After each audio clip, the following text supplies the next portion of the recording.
2, 1.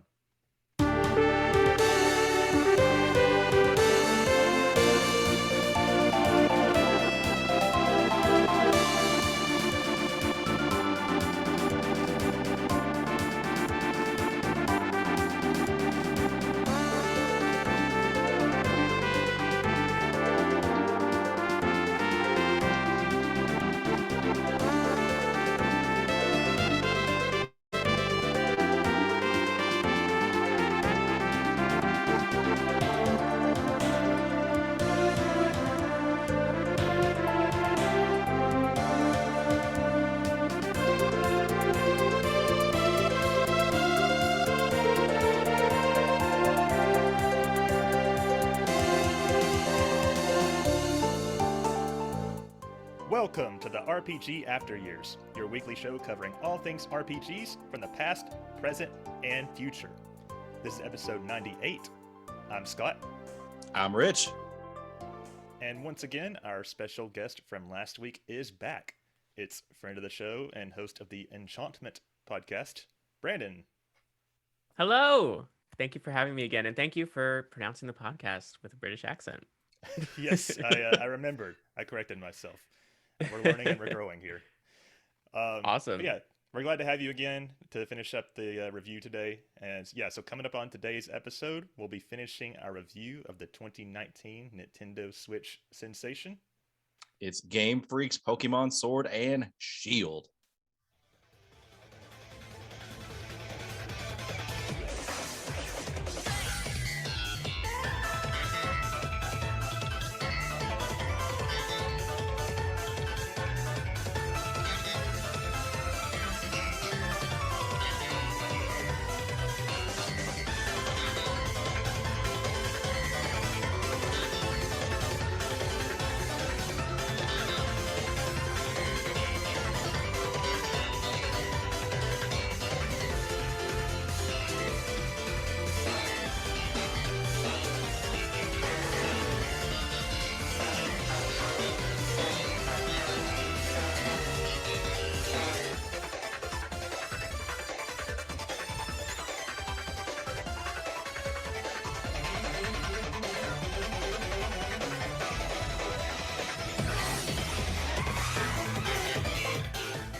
And then later in the show, we'll be doing the RPG Club for the second segment of Chrono Trigger. I know we're a week late, but it's still on schedule. But before that, since this is a review episode, we won't be doing all our normal segments. No news, no Patreon talk, no tea time with Bill, and no catch-up. Just some straight-up review goodness. But before we hit that up, here are some quick show updates. Rich, what is going on with the RPG Club, sir? All right. So, again, the RPG Club is a section of a game that we play in chunks, nominated by the community and voted on by the community for us to play in segments. The current game is Chrono Trigger. The checkpoint now is defeat Gaia on Mount Woe. That is due February 20th. So, a week from today's recording, right, Scott? I believe so. Yep. All if right. you're listening to this as a member of the general public, then that will be only a few days from release. So get on it. So is that the end of the third section? It is. Yeah. Getting so far. How many sections are there? I think there's 5 is how it's planned out. Wow. Yeah, we're getting through it. It feels like a long game, but it's really not. I don't know. Rich, have you been playing any of this segment, or have you started it yet? Pass. The look on your face is all I need to know. We'll talk later. I haven't either. I'm starting it today. Dare I ask how far you are in general? Maybe I shouldn't. Pass. Well, you made it to the second checkpoint, right? Pass. Oh god. Okay. that was my thought. Yeah. We'll get to that. You got this.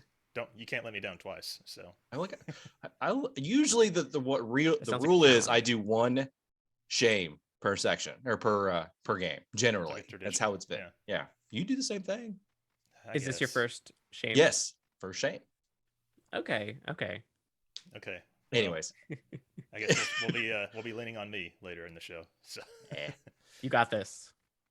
All right. So as for the RPG releases, there's been quite a few in the last 2 weeks since we had a bye week last week. Maglum Lord came to PS4 and Switch on February 4th. Death End Request 2 came to Switch on the 8th in North America and the 11th in Europe. Getsu Fumaden Undying Moon came to Switch on the 9th. Edge of Eternity came to PS5, PS4, Xbox Series, and Xbox One on the 10th. I know there was some people in the community excited about that one, but I really don't know anything about it, unfortunately. Rise of the Third Power came to PS4, Xbox One, Switch, and PC on the 10th. Ocean's Heart came to the Switch on the 10th as well. And then, of course, the much maligned Kingdom Hearts series cloud version came out on the 10th. I saw an article just, I think it was this morning, that apparently it's like number 16 on the North American eShop charts. I feel like people don't know what they're getting when they're buying it. So Nope. Too bad it's not number 13. That would be appropriate. There you go. And then it also, in Japan, it's like even higher. I think it's like in the top 5 right now. But that makes sense because Japan has better internet. So. Oh, really? Yeah, like they got like the fiber infrastructure and all that shit that most modern developed nations have that we don't because we suck. Well, I hope they enjoy Kingdom Hearts on the Switch. There you go. Egglia Rebirth came to Switch on the 10th as well. Lost Ark came to PC on the 11th. Infernax came out to basically everything on the 14th. Shadow Madness came to PC on the 15th, and the Getsu Fumaden Undying Moon is exiting early access on the 17th. So lots of games, but nothing really that I've heard much about. But what about this week, Rich?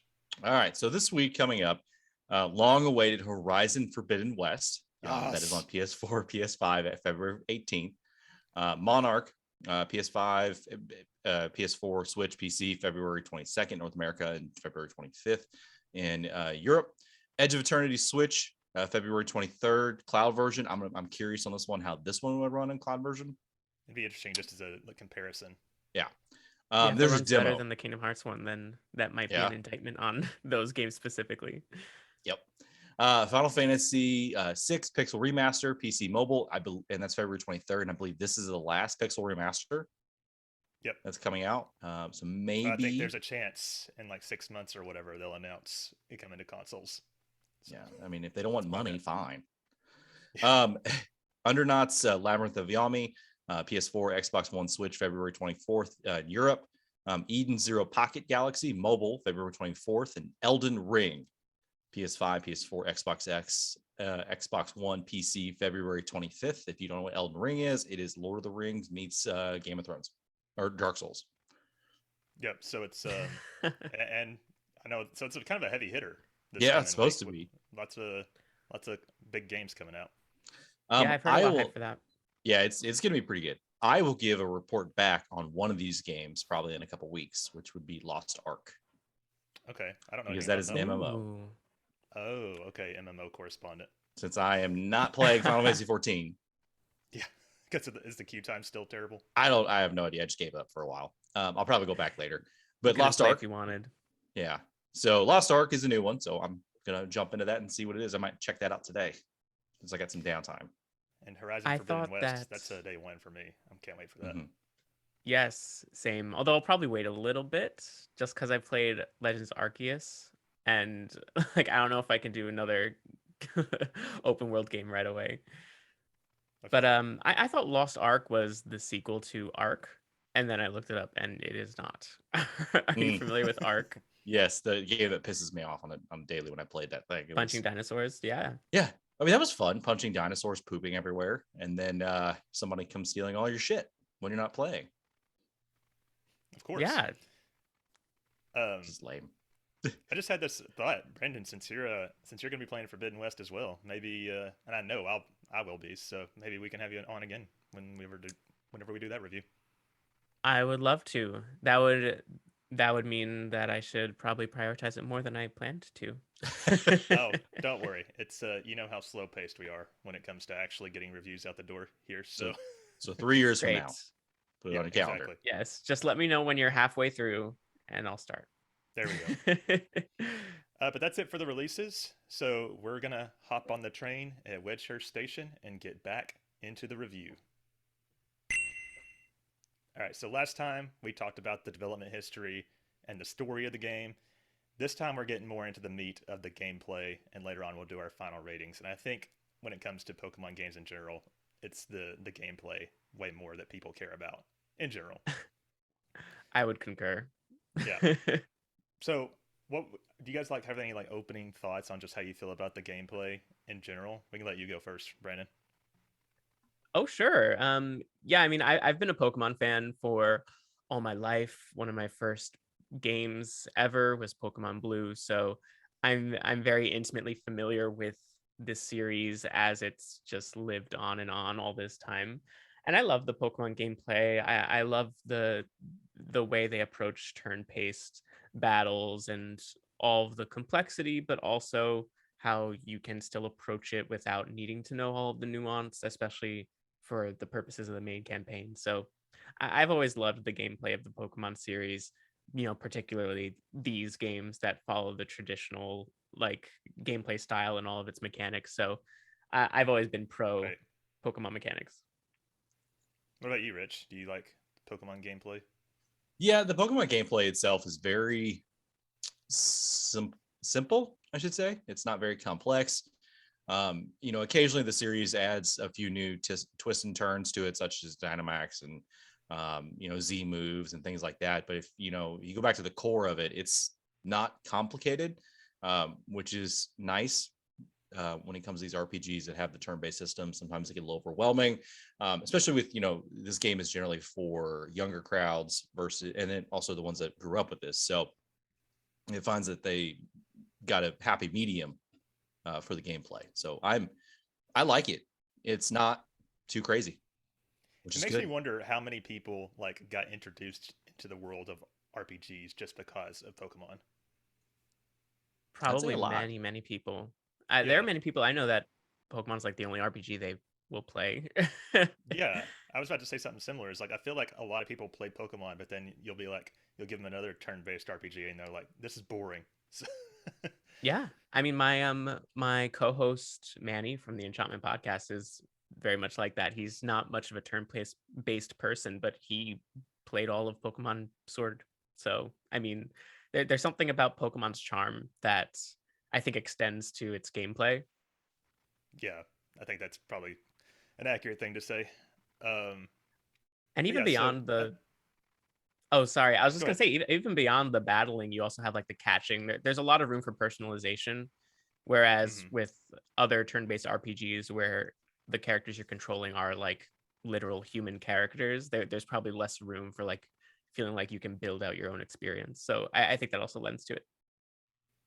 Me too. So for our discussion today on the gameplay, we're not gonna like talk about. I feel like if you're listening to this review, you've probably played at least a Pokemon game, and you're familiar with the very basics of how the game works. So we're not gonna like cover every damn aspect of the gameplay. We're gonna try to focus in on like what's kind of new to Sword and Shield. Um, but we'll start with the non-combat, the least interesting aspect, I would probably say.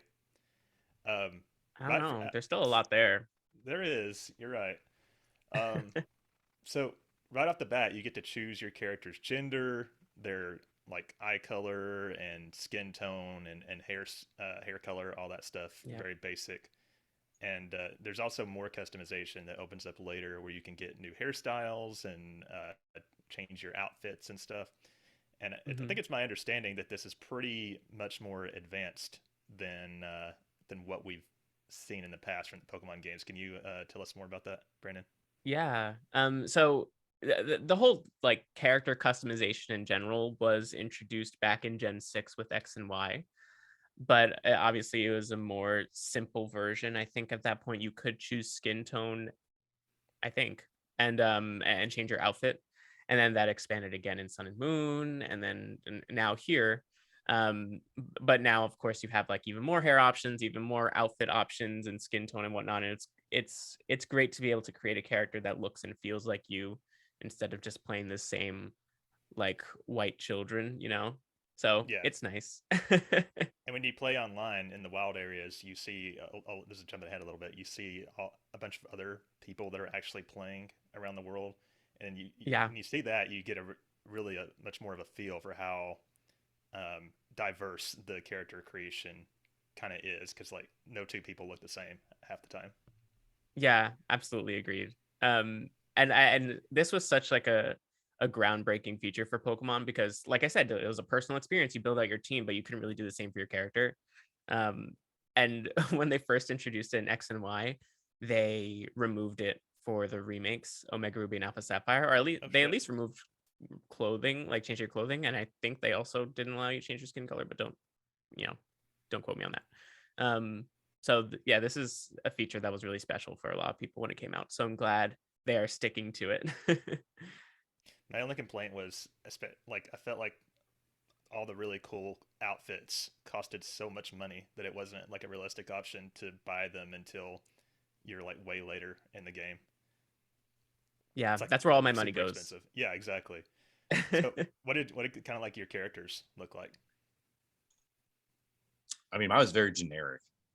I did not spend a lot of time in customization. It was more along lines of just the base character that you saw on TV when you saw the commercials. So Gotcha. I don't spend a lot of time on customization of characters. I just don't. I want to get into the story. I want to get on there and go for it. But yeah, that's just me. You can So, tell I did who the change my straight hat person though. is on this panel. So Yeah. I didn't care I'm too much always about represented by the defaults. Yes. so you didn't really change it up either? Me or Brandon? No, Brandon. Oh, I was pretending to quote him. Although I do also look very generic. But in most games with character customization, I normally don't, especially RPGs, because I find more enjoyment in seeing the characters as their own entity as opposed to seeing them as me. Like I just use the default Shepherd, for example, in Mass Effect, just because like this is Shepherd, this is not me. But for Pokemon, that's much less of an issue. So I normally do customize it. And like I said, I have a very generic face, haircut, etc. So pretty much just like bland, put glasses on him, put black hair on him, and boring haircut, and that's it for me. So while it does look like me, it didn't take too much doing. Gotcha.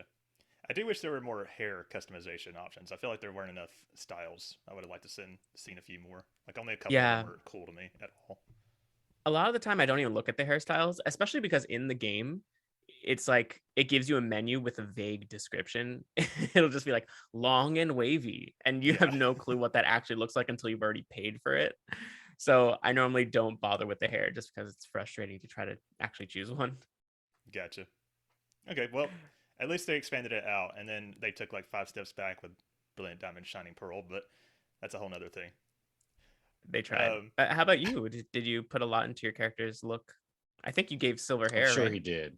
Yeah, I had silver hair at the time, so I went with silver hair, and it had like ripped jeans and like a suit jacket. I was very chic, I like to think. And then we also talked last week about how you can't take off those giant backpacks, so that's unfortunate. Yeah, that is really bad. I wish you could change that. Hopefully next game. I don't know if people complained about it enough this time. How was it in Legends Arceus? I haven't really played far enough into to be able to dive into the customization very much. I do like it. A lot of the clothing is representative of the aesthetic. So you're not going to find the same like tuxedo. Well, actually, I think there is a tuxedo, but point is that the outfits are much more representative of the aesthetic. You can still choose your eye color and your hair color and your skin color. And then you can go to like the photo area and kind of take pictures of yourself. So it is fun. They do expand upon it a little bit. Well, I don't even know if they really expand upon it from Sword and Shield. They just kind of continue it, and the options for your clothing is more representative of its particular aesthetic for the game. That's what I was going to ask, if you felt like it was more robust than Sword and Shield, or if it was like a step backward. Yeah, I mean, I think there is more clothing options. Gotcha. But there's no like height or anything crazy like that. Gotcha. Okay, well, I think we've talked enough about that stuff. So another new thing with this game, I don't know if it's new to this game, but in the older games, you had to use these things called HMs, or hidden machines, to teach your Pokemon moves that let you get past barriers on the overworld, like strength and cut, that type of thing. That's not a thing at all in this game, but was that the case in Sun and Moon, or like has that been a thing in the Pokemon world games for a while? Yeah, HMs are something that they have been trying to stray from over time. Like they were something that was a required part of your party for a very long time, and I think in Gen 6 was around when they were starting to like they still had HMs, but they were a little less prevalent. Gen 7, which is Sun and Moon, they started doing, or they tried out riding Pokemon. So like instead of Rock Smash, you would ride a Pokemon that has the ability to break rocks, and then you would just switch the Pokemon you're riding on for whatever purposes. And then Sun and Moon is where they decided, like, we're not going to have you really need to interact with the environment at all, other than using your bike to go on water. So it was a much different approach. Whereas as they stray from they're straying more and more from using your Pokemon to do these things. You don't even fly. You get a taxi to do it. Which I appreciate. Like, I think that's a really good idea, because I mean, in the old games, it took up like a whole move slot for a move that usually wasn't even that useful in battle. So yeah, no, it's much nicer, and you just kind of do it from the menu. yeah. Although there was some criticism on it, because in the past you would like lift up your character, would lift up their Pokeball, and there would be like this vague outline of a Pokemon to swoop you up and then drop you into the new place. Right. And then in this game, there's just like a loading screen with a what's it called, Galvanite in the corner. Yeah, Corviknight. And they're like, Corviknight, sorry. And I was like, wow, this is so much more lazy. But I don't think it's that big of a deal. Mean, I can kind of see that viewpoint, but also, like you just said, I don't think that's a big deal. They want to see you get into the taxi. Yeah, I just appreciate the moving away from the HMs for sure.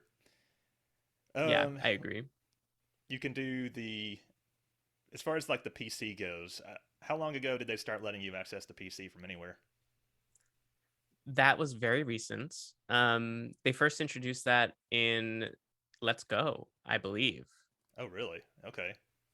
Yeah, I don't think that's something you could do in Sun and Moon. All right.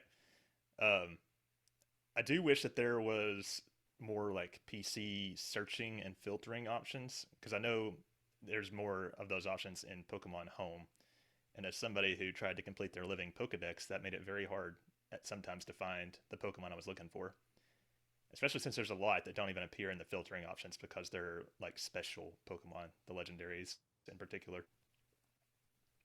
But that's just a small complaint there, I guess. By the way, Pokemon Home is pretty damn great. I wish I'd started using it earlier. I think I downloaded it so I could do a trade with you, actually. Yes, I love Pokemon Home. I think it's so nice to have my Pokemon on my phone and just be able to. So theoretically, just be able to like use them in whatever game is compatible, but like the only game you can actually send Pokemon into right now is Pokemon Sword and Shield, and everything else is just sending it into Pokemon Home to wait. But the prospect of Pokemon Home is very exciting, and I do like it in its current form as well. Do we know, have they give it any kind of date yet for when they're adding it to BDSM or BDSP? They have not. This is what they've done for a lot of the previous games. Even going back to when Pokemon Bank, which was the precursor to Pokemon Home, was around, they just kind of like want you to play the game for what it is without trading in all your old Pokemon, and then a few months later they will allow you to use Pokemon Home. So they haven't said when that will be. I imagine there is some complications. Pokemon Brilliant Diamond Shining Pearl is pretty run of the mill, so there probably won't be as many complications there. But for something like Legends Arceus, where they use different effort levels versus the previous IVs and EVs, that will be where it probably actually does take overhead to support the Pokemon, which is probably why it also took a while for Go. So I think there's multiple reasons why they wouldn't support it immediately for some games. Yeah. Have you used Pokemon Home at all, Rich? No. Yeah, Not at all. It's nice, honestly. I Well, I do yeah. like to be able to like have the Pokemon and feel like they will always be with me, even for like a one-off Pokemon game or That's Pokemon Go. yeah, that's funny. I think I might still be subscribed to it. I think I need to cancel that because I'm not using it right now. So, My subscription literally just renewed yesterday. oh wow, okay. So I have a whole nother year. You got it. Well, you appreciate using it a lot more probably than I do. So, Right now it's in so limbo. I'm there's waiting to lots. send all my Pokemon Arceus Pokemon. One day soon, hopefully. Um, so there's lots of ways to evolve your Pokemon this time around. It's pretty standard. You know, either they level up, or you trade them, or you use they get experience points or evolution stones. The one I kind of wanted to talk about a little bit more detail is the friendship affection mechanic because there's a healthy handful of Pokemon in this game that you have to befriend to evolve. Um, Yes. so Hmm. the ones you get there naturally if you use a Pokemon long enough, but if you're trying to just evolve it, you kind of have to go out of your way to build that up. Which Yeah, if you want to brings do me, it kind of quickly. yeah, which brings me to a new thing to this game is the camping. So you can pretty much set up a campsite wherever you want, where you can play with your Pokemon, Hmm. use like little balls and feather dusters and toys, and then you can also cook with berries and other food ingredients to make curry for the Yeah. Pokemon to enjoy, and that really elevates the main point of that is to elevate their friendship, which I've Yeah. heard is a lot faster than it has ever been thanks to this camping mechanic. It is very nice. This is also something that's sort of evolved over time. There was in Gen 6, they introduced the ability to look at your Pokemon in like a void and pet them and have them smile back at you and stuff. And then Gen 7, they kind of reintroduced that again. And there was the ability to like, if you fed it certain things or no, you could use medicine on it, which was I think unlimited. And like that would cure them of status ailments and stuff. And now we have camp where you can see them all in a single area and play with them. Um, what's interesting though is that before um, Pokemon Sword and Shield, friendship and affection were actually two different things. Oh, really? Yes. So affection, friendship would be what it is now, which is where your friendship like will allow Pokemon to evolve once it reaches a certain amount, or there are some moves like return that are stronger the stronger the friendship is. Um, I think that's return. And then affection was something that was originally kind of like unique to those games where the higher the affection was, you would have um more like benefits such as your Pokemon decided to stay at 1 HP because they just love you so much and they don't want to Hmm. die. And then there's are you familiar with Sylveon, the EV Yeah. evolution? So originally that evolved from high affection as opposed to high friendship.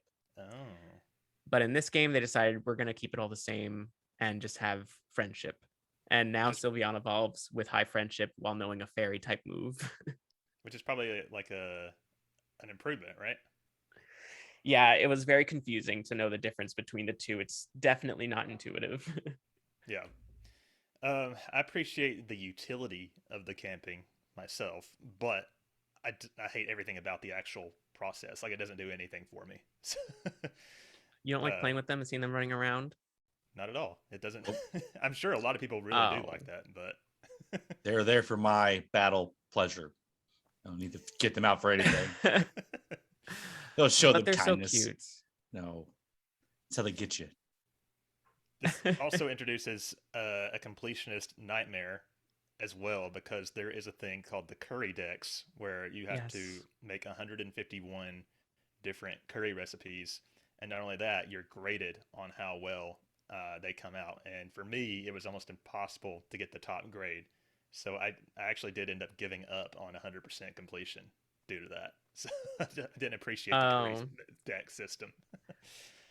um, I think you're fine. I don't I don't think the completing the curry decks is really that much of a necessity for completing Pokemon. But it says how many are on your trainer card, how many you've done that everybody gets when you do trades with them. So there's like my proof of my failure is spread across the internet now. So Well, it's a big that's deal. true. yeah. Your trainer card will be Um, forever tainted. Oh well, that's all right. I'm used to it. I'm assuming. Did you like the camping yourself, Brandon? It was okay. I did. I liked it as a means of increasing friendship. Making curry was somewhat fun and did give some experience, but it definitely was not the best way to give your Pokemon experience. Um, Yeah. so it was all right.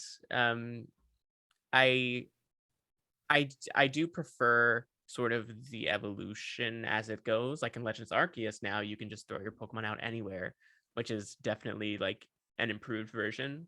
I feel like from then on, you can still be able to pet them when you do. So I do like the direction it's going, and this I think was a good step. Yeah.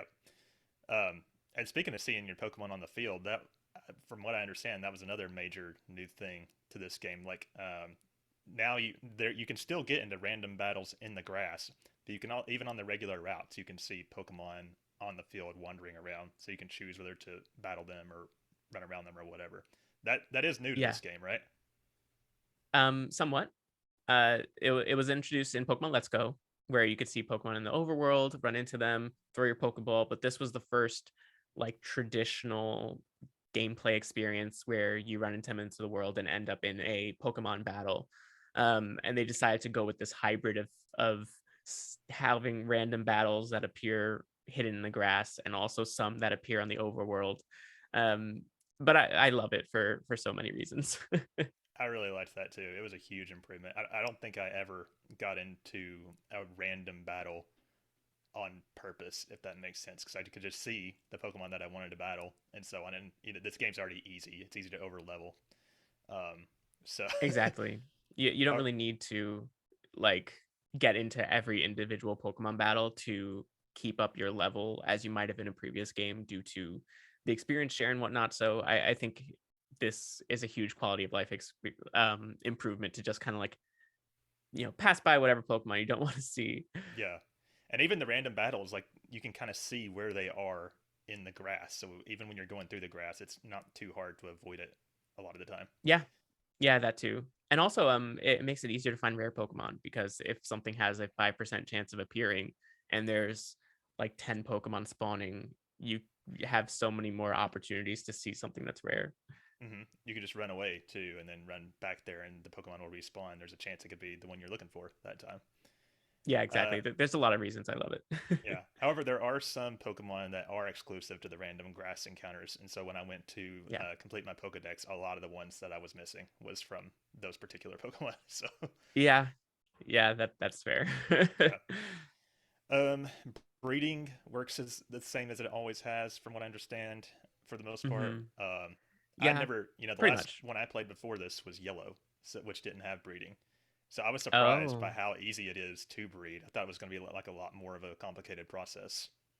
Yeah, there's definitely more elements if you're trying to breed for like great IVs and whatnot, and breed for the nature you want. But I absolutely love breeding. Honestly, it's something that I hope continues to stay in the games. Yeah, it's makes it way easier to complete your Pokedex, especially if you're like me and trying to go for the living Pokedex, because once you had that highest evolution, you can just breed them for the other ones you're missing. Exactly, Yeah. exactly. It's so much harder. Not to go on about Legends Arceus, but Legends Arceus doesn't have breeding. Oh, really? And Okay. so when I find a rare Pokemon, I don't feel like I really have it to the extent that I want to have it because I can't just get more. That makes sense. Yeah. There's you can connect to the internet anytime you want, as we mentioned before. You can see other people playing, running around if you're in one of the wild areas. You could battle people, just random people online, or you could set up, rooms dedicated to that. I'm assuming Yeah. that's not really new to this game, or do you not like the way they did it this time, or? Yeah, so the concept of trading with other people, of course, has always been there. They added the ability to do it via the internet in Gen 4. Um, and the way you do it changes every time. And I feel like they should just figure out what works best and stay with it. Like the whole YCOM is something that's unique to Pokemon Sword and Shield. And then in Sun and Moon, they had this like island, this like cyberspace that you would go to. And then in X and Y, there was this little like the bottom screen of 3DS was like an app with your friends on it. And I really wish they would stick to something. This was not my favorite iteration because it's so hard to tell when you're connected with the internet, and then to find a friend, then you have to coordinate with them via text or whatever other way you communicate with people to come up with the same link code when you have the means to do it from your Nintendo Switch. You have Switch friends. They don't port into your game. It's just very Yeah. It's not intuitive. So I hope it improves in the future. I think I would have been okay with how it works if not for, I felt like the internet was just really janky. Like you would be randomly disconnected, or like you would both be connected to the internet and looking for each other's room or whatever, and it just wouldn't connect. And then you would have to, one of you disconnect and then reconnect, and then you would find each other. It's just like it didn't work very well. It sucked. Yeah. Sorry, that's just my take on it. I tried it. It just didn't work very well. Yeah, but I you did have to really like know how it works in order for it to work, which is not good. But I did like one feature of the trading. Was the random trading. Oh, Wonder Trade? Yes. Because it was like Christmas. Either you're going to get somebody that's really nice to you, or you get somebody that's going to be a complete dick to you and send you like a freaking wolf thing, little raccoon.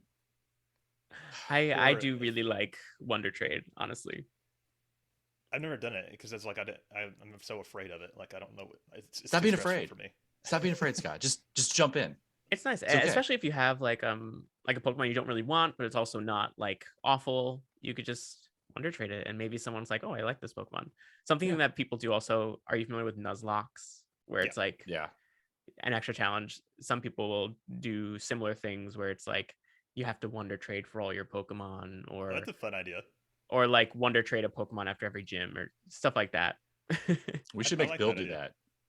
He does love doing his Nuzlocke that he never finishes. He does like doing random stuff too. Yeah. Nice Bill's trappings for Pokemon Nuzlocke Wonder Trades.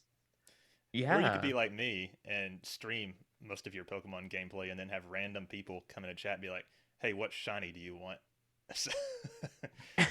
And that's when I worry that they're hacked. Yeah. Yeah, I'm sure they were, but at the time, poor innocent me was like, I mean, if you're offering.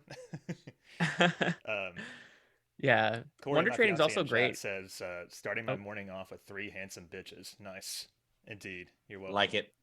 That's the only description I accept. So there you go.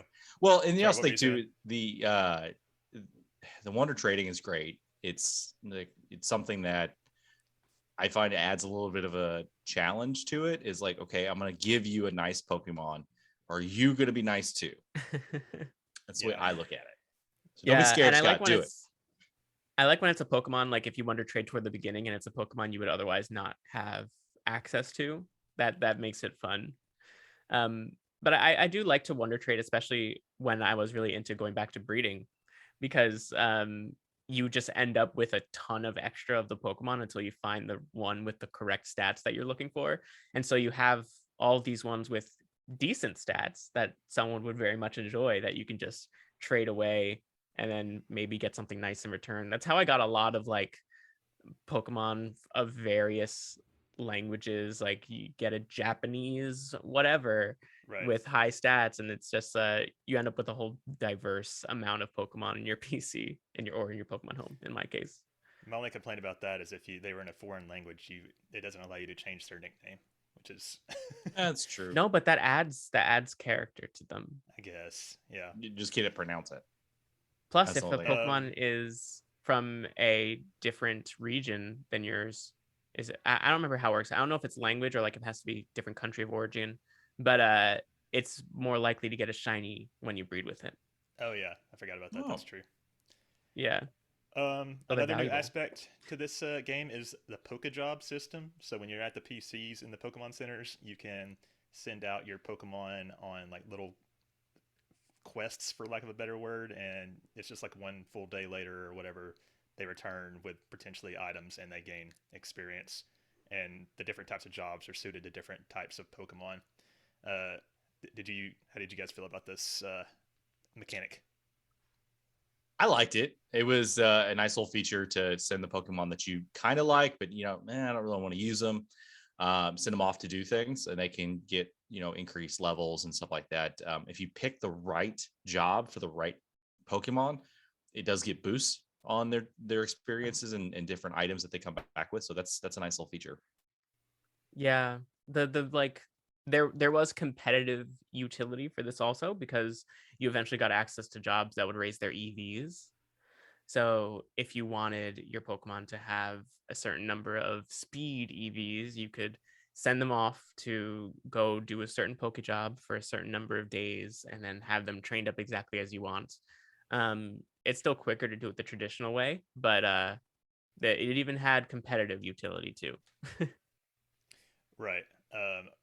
I liked that it was there, but about halfway into the main campaign, I gave up on it because I felt it took so long to slog through all those text dialogue boxes and menus to get through all the jobs you sent your Pokemon out on. I was just like, I can't be bothered with this anymore. Yeah, that's totally fair. And then they're locked away from you too, if you ever want to use them. It's certainly not the easiest way to get experience in the game.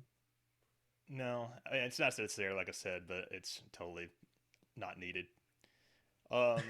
So this isn't new to the series, but each gym has like a challenge to it that you have to do before you face the gym leader. For the most part, I mean, they're not anything to write home about necessarily, but I liked most of the little puzzles they throw at you. They're pretty unique. I remember Rich not liking this. Nope. We did talk about that as we went through the story. Yes. Last week. Yeah. So my feelings are still the same. The gym challenges, they are kind of new. That there was a version of this in Sun and Moon with the trials, but this is the first time they kind of integrated that with the traditional gyms. I like it. I think it adds character, but I wouldn't be, super. I wouldn't care too much if they decide to stray from it and go back to something similar to what we had or something new.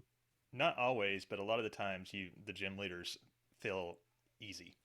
So I think the challenges beforehand help the gym experience as a whole feel more like not, I don't know what the right word is, not like an event kind of. Well, I mean, if you know the gym that you're going to and you know what type of Pokemon they're going to have, I mean, you really can just like, okay, I know what this is. All right, I'm just going to find the weakness and just go after it. And then you can just take the gym leader down fast. It's easy. I get that issue where they're just not as challenging and stuff like that. But I think if they would have made the challengers in the gym, like those back in the other generations, they made them a little bit tougher. Getting that person to that gym leader would have made it a little more challenging because your Pokemon would be a little bit worn down. I think that's the idea behind it. That's what I liked. For sure. Something going back to what Scott said about making the gyms feel like an event, and this kind of leaks into story, but I feel like something that doesn't necessarily need the gym challenges for this to do, but something that they did do in this game that does kind of differ is that, unlike something like Brilliant Diamond Shining Pearl, which you've played, Scott, where you go to the gym, you fight the trainers, you go to the end, and that's all. They kind of make an event of it, like you said, where you do the gym challenge, you meet the gym leader, your rivals are there kind of also doing the challenges in some of those instances, and then something happens after the gym battle or whatever. So they try to make more of a situation around your characters when you do each gym, which no matter which they do, I hope that continues. Yeah, I agree. Moving on, we already talked about the fast travel a little bit. It's just worth noting that pretty early in the game you do unlock it, and you can call it and take you anywhere you want, more or less, and it doesn't cost anything. So I really thought that was a big improvement from some of the older games. No, it should cost money. No, that's why I like it. No, capitalism. It's a taxi service. How do they make money? Yeah, that's a good question. Yeah, see, that's what it is, Scott. You gotta have money. The world runs on money. You know that.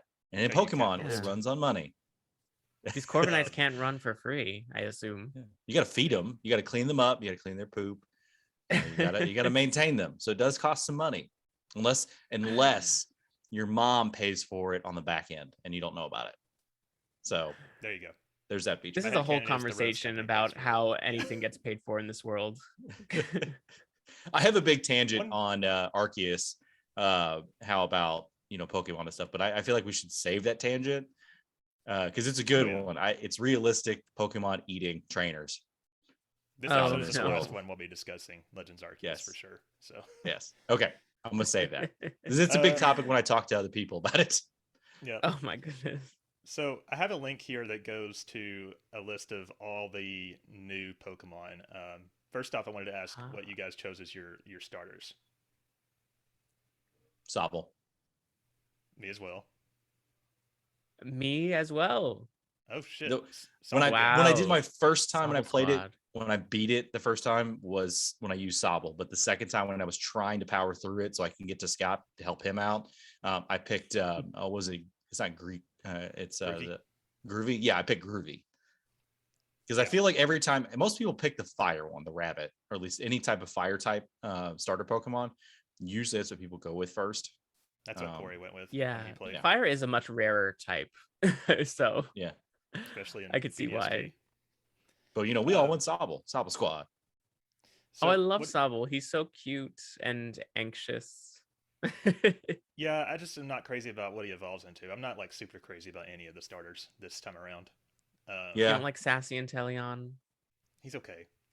He stands there on a popped hip with a hand on the hip, and then when they do their little snipey shot, they just use two fingers, and it's just like It is pew. cool. It's, I love it. it's like a diva. It's like Yes, I it's don't so mean sassy. I icon. think it's awesome.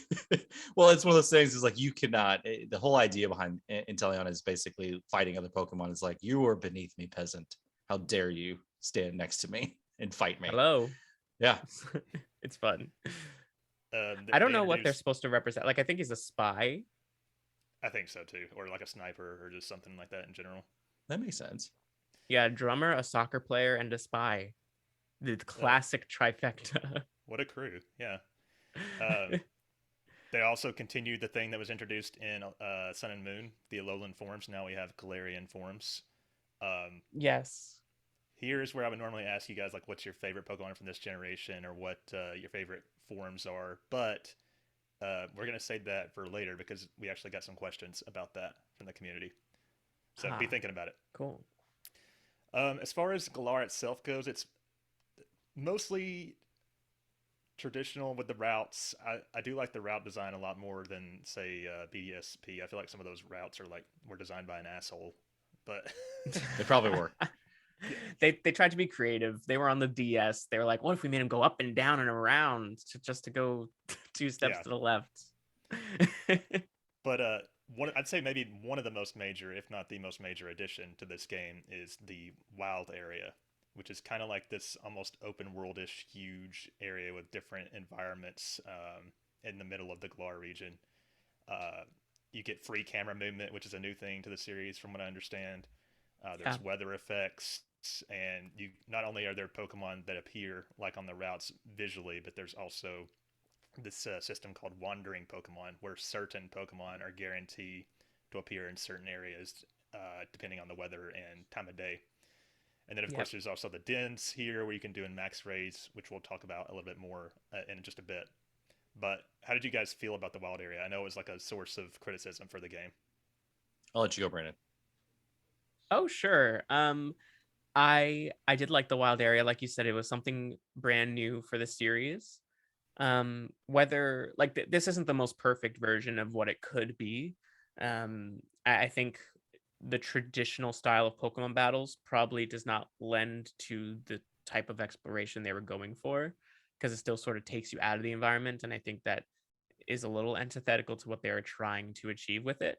But I did love what they were doing. I liked the raid battles. This is a place that you could go back to and continue to find evolving with the levels of the wild Pokemon increasing as you get more badges. So I think this was a really cool concept to introduce, and it's something that paved the way for newer things with Legends Arceus and hopefully more to come. So similar to what I've said about a few other features, I think this was a great step to evolving the series more and more. It makes me wonder if the wild area was sort of like a testing bed for what would eventually become Legends Arceus. Yeah, I can see there's that. definitely certain aspects that they decided to keep / not keep. Yeah. I guess the only thing I liked the wild area too. The only thing I really can complain about is the performance of the game in the wild area. Sometimes, like there's lots of frame drops. Graphics don't look great in some spots, especially if Yeah. you're connected online. Then it's just chaos. Like it really starts to have issues performance wise. It's like the Switch can't handle online stuff for very long. I mean, you said it. Maybe. Corey Sorry. says wild area was cool until you ran into a Pokemon that was 50 levels higher than you, which yeah could be a problem. Yeah, that happened to me my first time Yeah. going in the wild area. You guys know about the notorious Onyx? I was about to bring up that Onyx. Yes. It's right Yeah, there at the I caught entrance. it. Oh, nice. I caught it. I don't know. I didn't know you I- could catch them. You can. You just have you. I Wow. basically sacrificed a lot of my Pokemon because Worth it killed them a lot. But Sobble is water type. You can damage it more because it's susceptible to water, but I think it's more weaker to grass type. I think so. It's 4 times weak to both water and Both, grass. yeah. So you do that, it makes it a little bit easier to catch them. So I just got lucky and caught him. But Wow. the wild area is pretty nice. I mean, you're right, Corey, that if you're not paying attention and you go like, I'm gonna go take on this Pokemon that's bigger and see what happens, and it's level 50, and you're like, oh crap. So yeah, there's those options and stuff too. But it's a nice little feature that's added to it to add a little more open world. And I agree with you, Scott. It is it should have been a testing ground for Arceus, and I think that's what it was. And they improved on it. If you've played Arceus, you know that it's done nicely. But they took out the online feature to it, right, Brandon? Basically, it's not as much as it used to be. Yeah, there's in no one Wild else Area. around. Yeah, so that's nice. That makes it easier to maintain. Yeah, and I will add that the DLCs I feel with their wild areas were a little bit more fully realized than the one in the base game. I think. Yeah, I really want there to be a proper name for this, because you have the wild area and then you have the Isle of Armor and the Crown Tundra, which are, for lack of a better term, wild areas. Right. But I kind of want there to be a name for them, because they are not the wild area. They have different names. Right. Yeah. But I agree, they did improve upon them, especially Isle of Armor, in my opinion. Other than what we've already said, Brandon, since you're a little bit more tuned in to the Pokemon world, what were like do you know what the main criticisms were about the wild area? The trees. I do remember People hearing about the trees. were very concerned about what the trees looked like. I think you pretty much hit the nail on the head of people's gut reactions. I think the lag, the poor draw distance, that sort of stuff.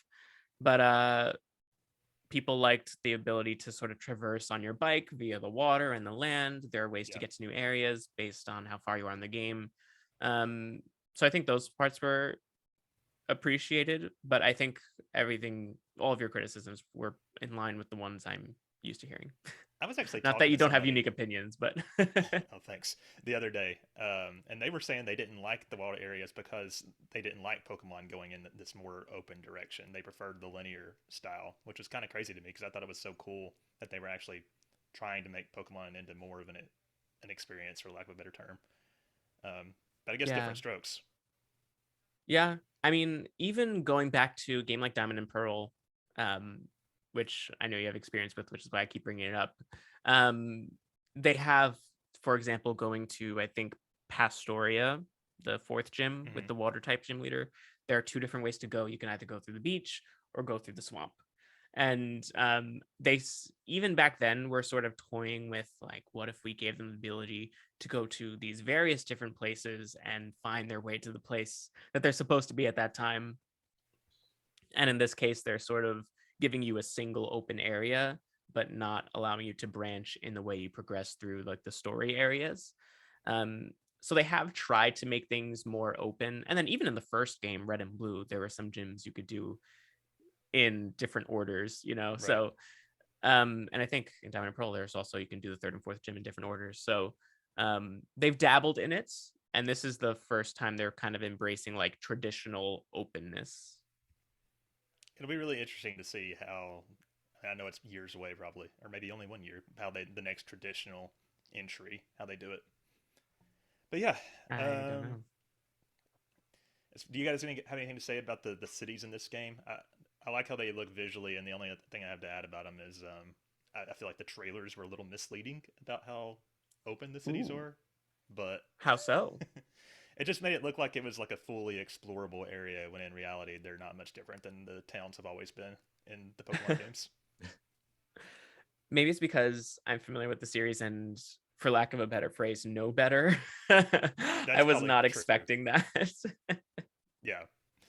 Um, I do like them though. I like how each one has like its own unique feel, and you could kind of tell what a few of them were inspired by. Knowing the cities in the UK and all that. So, um, that's Yeah. about all I could come up with for non-combat. So moving on to the real meat and potatoes here. Like I said earlier, I think everybody listening knows how Pokemon combat works. But Brandon, I know beforehand you told me that you kind of wanted to talk about the how the combat has evolved over the series into what we saw in Yeah, Sword and Shield. there's a lot of things in this game that has evolved over time as we sort of talk through the non-combat stuff. I think most elements of Pokemon are things that have been tried and adapted from the past. So I don't have anything too like groundbreaking to say about how things have changed from how they've always been. So Sword and Shield is pretty traditional in that sense. So it most of its novelty comes from the new features that I think we're already geared up to talk about. Yeah. So one of the big things, I But if you guess have questions about how main. things work, I'm happy to answer. Okay. I think the main gimmick that they added to this one is the Dynamax system, Dynamax slash Gigantamax. So they Mhm. removed the Mega Evolutions and the Z moves, which I think we talked about how we felt about that last week a little bit. But basically, Yeah. in certain battles, especially like big like gym battles, you can have your Pokemon um, gigantic turn giant, for lack of a better word. Um, and that's really all it is. They just become more powerful and they're giants. So I guess the spectacle of this is pretty cool, but to me, after a while, it did get kind of old. What were you guys' Waste. feelings about it? You didn't like it either? It's a waste of time. Well, it's a nice little feature, but I mean, to be realistic, it's just a gimmick. Because why would this place now offer Dynamax, whereas other places of the world of Pokemon didn't offer that? I mean, I guess it explains that. And I mean, I think we talked about that last time. Because of the soil or Yeah, something.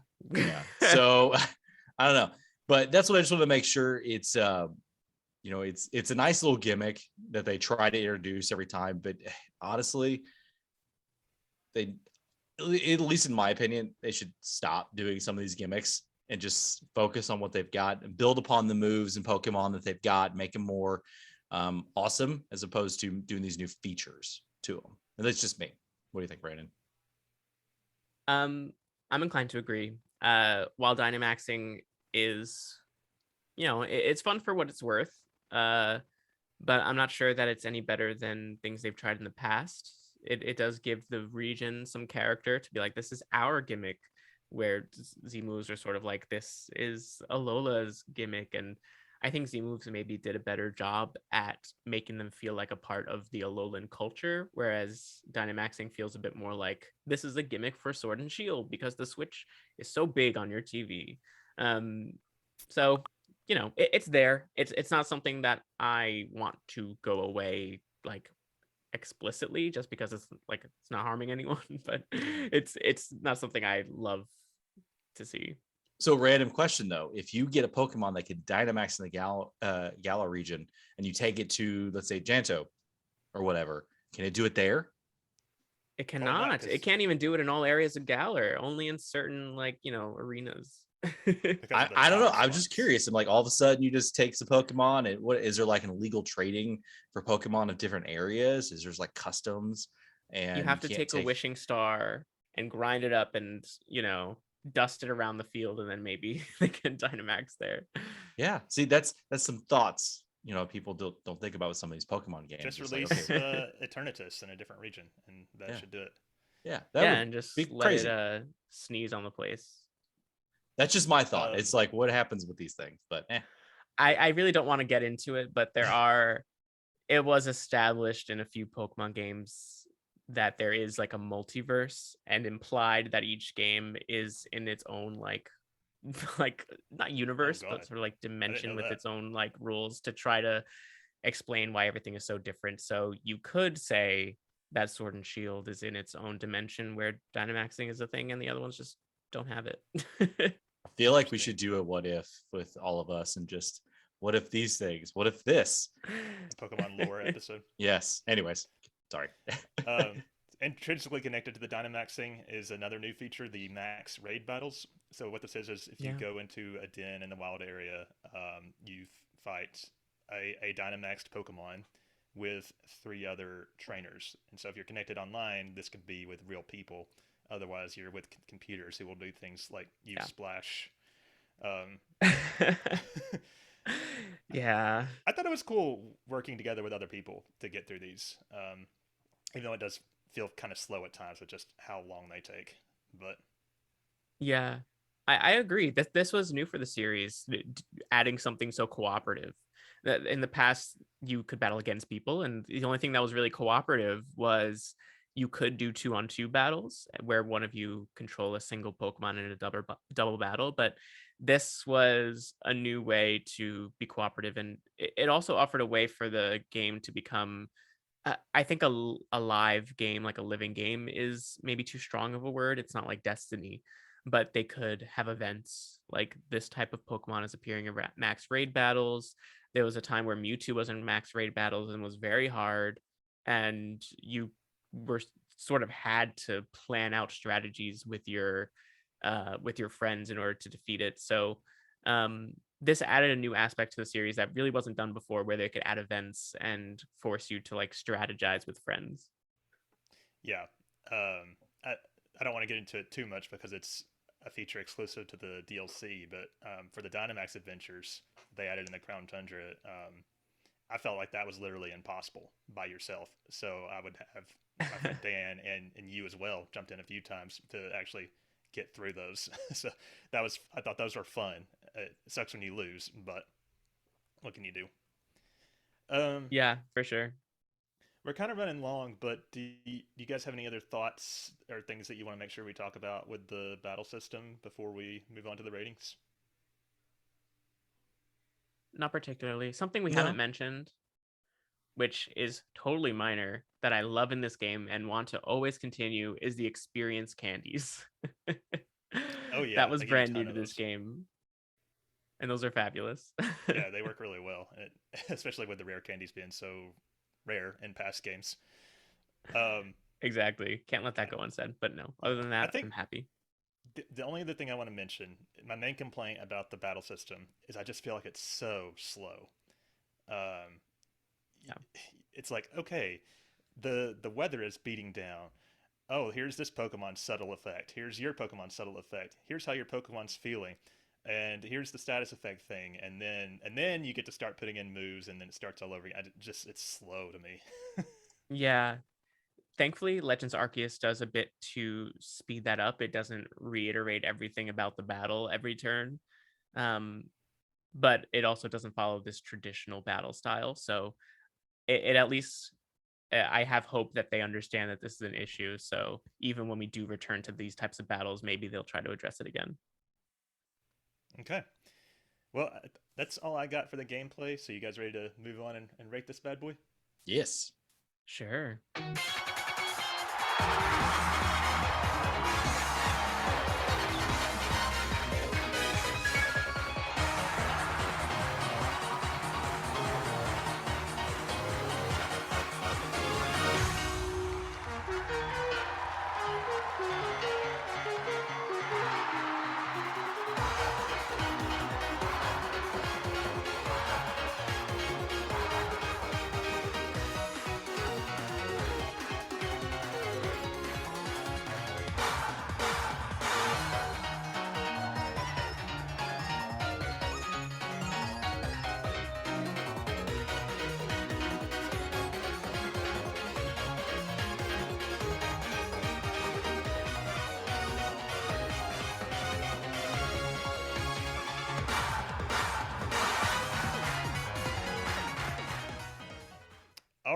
So our categories today are story, combat, non-combat, visuals, audio, and overall feel. And then our bonus category, which does not count towards the final score, is the final boss, which in this case would be Leon. So we'll just go kick it off with story. What'd you think, Rich? Story was bland. It was whatever. Not something to write home about. Obviously it's got the same traditional Pokemon storyline, which is, go to the gyms, and all of a sudden you had a problem. You have to save the world, go fight the final battle, and then you fight the final gym leader. And then that weird thing at the end with the guys with the hair, which is odd. Swordbird and yeah. Those guys. I'm gonna give story a 5. It's not bad, but it's okay. All right. What about you, Brandon? I feel similarly. Even as a fan of Pokemon, I've seen Pokemon do better. And when I'm considering that these ratings are not even on a Pokemon scale, that's even less of a good thing coming into this rating. So if you're considering not only narrative, but also the feel, like the general feel of the area and like the story told through that, still kind of I mean, there are some Pokemon games that I feel like have lots of character and are engaging and make me feel like I'm part of the world, which I don't feel like this did as much. I appreciate what they tried to do in making the gyms feel like a spectacle and feel like a major part of the region, but it fell a little flat for me. So I'm honestly gonna say 4. Okay. Wow. All right. Nice. Rich likes the harshness. Yes. Yeah. There's a whole range for a reason. True. I kind of liked the story. I think it has some serious problems, such as Leon being the hero and you not getting to be involved in any of that, and Chairman Rose's motivations being very out of nowhere and unclear, kind of. But I liked the characters a lot. I feel like a lot of the moments felt strong for Pokemon, and again, this is somebody who hasn't played since Yellow. But I think I'm going to give it a 6. I was actually thinking a 7 until you said the thing about comparing it to other games, Brandon. So I'm glad you did say that. So, sorry, didn't mean to influence. Didn't mean to drag the score down. So combat, Rich. So the combat it's a Pokemon game, obviously. You definitely know what you're getting into when you play these mainline generation games. I'm going to dock it a point for the Dynamaxing. I'm going to dock it a point for the slowness. I'm going to dock it a little bit because of there's not a lot of intuitiveness on the visuals for the combat piece of it. Some of the moves are just very bland. So yeah, I'm going to give it a 7. Okay. Brandon. So I said about how I feel about Dynamaxing. It's okay. It's not really something that I love. But I have to consider that this is a Pokemon game and I'm rating it among all games. I think that Pokemon's combat has always been such a strong point as someone who's a fan of the series. I feel like it's something that not only has value for people who really want to get into it and competitive, but it also has value for people who just want to pick up the game. And I think that is an incredible balance that Pokemon manages to maintain generation after generation, to the point where, like we said, there are people who don't even like turn-based games that can sit through and enjoy an entire Pokemon game like this. So I'm going to give the combat a 10. 10. Okay. Nice. Like I said, there's a range for a reason. Yeah, for sure. We can have different opinions. I'm also going to give it a 7. I think Pokemon combat can be a little too simple with it basically boiling down to rock, paper, scissors with the elements or types or whatever. I also really didn't like the slowness, but I still think it's fun in general. And it may be a little too easy, but I've been trying to get through the battle tower, and that kind of has eliminated me to what Pokemon combat can be as well. But yeah, 7's still a good score, I would say. It's not my favorite. What about non-combat, Rich? So the non-combat stuff, like I do like the trading. I do like the jobs and the evolutions and Pokemon encounters and things like that. I didn't do the breeding. I didn't really get into that. The gym challenges were okay. Some of the visuals of changing out your gender and your customization is still a nice feature, even though I didn't partake into it much. But it's still a good deal. I'm gonna give it a 7. Okay. Brandon. Yeah, I think those are all great points. For me, I feel like there are a few low points. I think the job ended up being a little inconsequential for me. The camp was like cute, but not super engaging. But there were a lot of quality of life improvements, such as you've seen Pokemon in the overworld and seeing your box everywhere. And also just the things about Pokemon that set it apart from other series, like being able to catch Pokemon, being able to build out a team that's unique to yourself and use the Pokemon that you want to use. I feel like that also has to be reflected here. So I'm going to go with 8. Okay. I think I'm also going to give it a 7. It it's hard for me to judge just because like I said, I haven't played Pokemon in a long time, so I don't have a lot to compare it against for the series. But I think it works perfectly fine. There's not a whole lot I have to complain about, but I also there's not anything in me that's like, wow, it's really fun when you're not in battles in this game. But I do appreciate the improvements that they have apparently made since the last entry in the series. Okay, here's going to be an interesting one. What about the visuals, Rich? Eh, they're okay. I mean, it's Pokemon. I do like some of the visuals to it. It's not overly too detailed. That's the point. It's a Pokemon game. It's not supposed to be like a Final Fantasy, new century here, where it's total realism. It's cartoony. It's cute. It is what it is. I'm gonna give it a 7. I like the visuals of some of the Pokemon as well. Some of the designs are pretty cool, so I'm gonna give it a 7. Okay, what about you, Brandon? I think Rich definitely explained a lot of what I feel. I think the graphics leave a lot to be desired.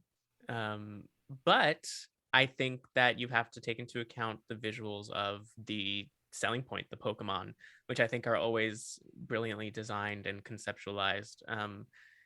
Even as time goes on and people say that they're losing their creativity, I don't think that is the case. I feel like Pokemon continue to be creative and consistently enjoyable in a way that I think a lot of other series with monsters try to capture, but Pokemon somehow continues to do it over the generations. So I'm also going to say 7. I would have gone lower, but when I'm considering the fact that the Pokemon are the selling point, I think that that brings it up. Gotcha. Well, I'm gonna make it the 777 game then, because I also am gonna give it a 7. Yay. Um, I like the designs, and especially after playing uh, Brilliant Diamond, this game looks so much better to me than Brilliant Diamond. It's like, okay, you should be thankful for what you have because this is what it could be. But that's just my hatred of that art style.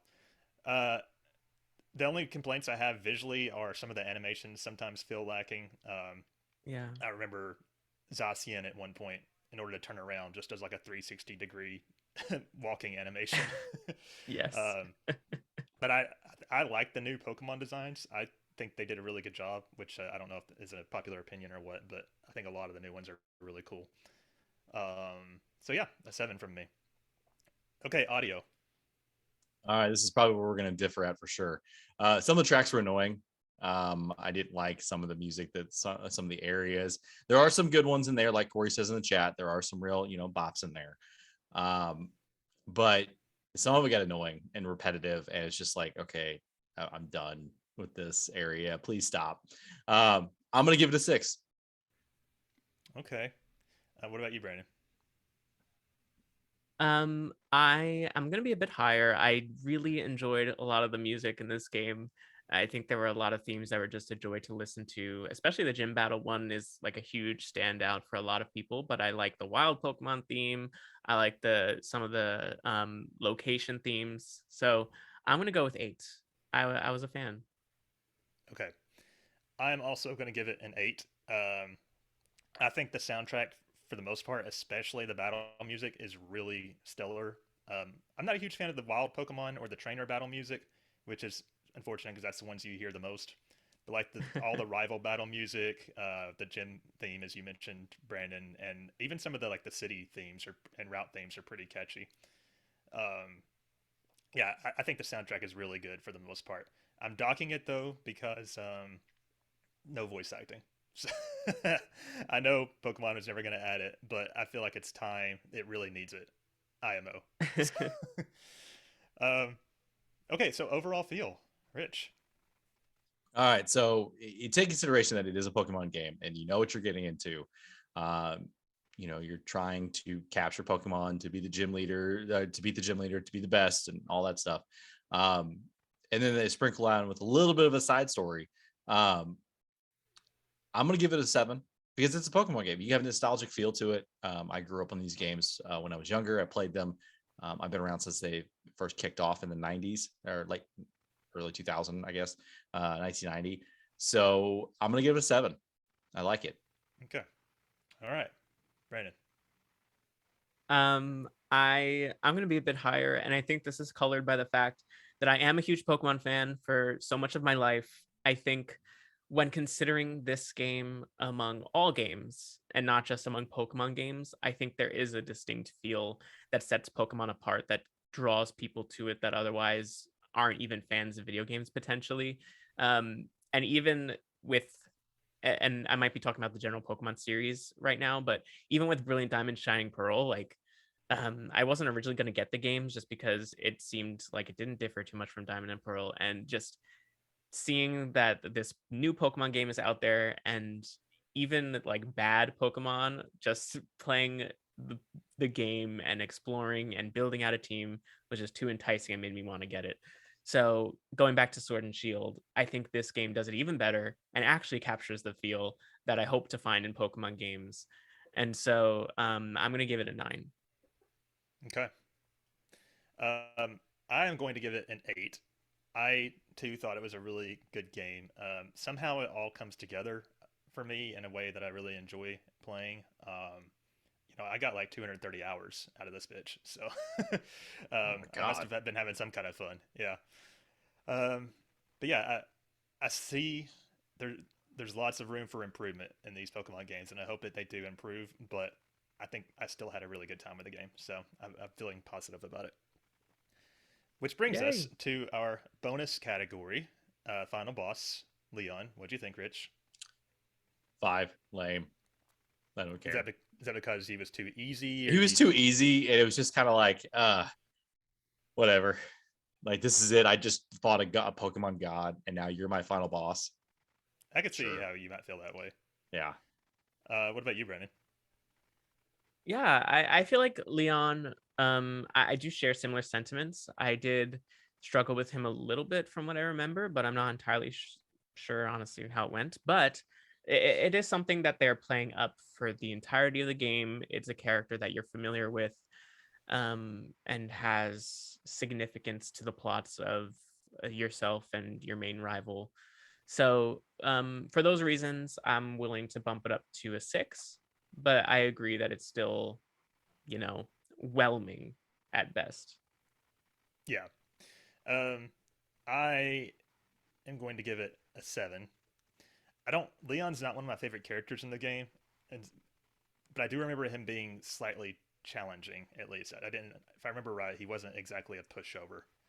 And then also, it really does feel like the final showdown, which you've been building up to, like Brandon said, and also the music that's playing during that part is a banger. So, um, yeah, I thought it was okay. He was a decent final boss. Could have been better, but what you gonna do? Yeah, he's no Which Cynthia. means, yeah, well, we'll see. I'm not there yet, but um, all right. So, Rich, do you want to read out your scores? Yeah. So I picked story as a 5, combat as a 7, non-combat as 7, visuals a 7, audio is 6, overall feel is 7, and the bonus category of the final boss a 5, which gave my subtotal as a 39 out of 60, Or a or 65%. Sorry, yeah, I guess I there you didn't read that part. What about Sorry. you, Brandon? So, to recap, my story was a 4, my lowest of all of them. Then I had combat as a 10, non-combat as 8, visuals as 7, audio as 8, and overall feel as 9. And the bonus category of final boss was at a 6. So for me, that made for a total of 46 out of 60, or 77%. Gotcha. My story was a 6, combat was a 7, non-combat was a 7, visuals was 7, audio 8, overall feel 8, final boss 7, which made my subtotal a 43 out of 60, or a 72%. And so when you add all that up, the final score from the RPG After Years for Pokemon Sword and Shield is a 71%.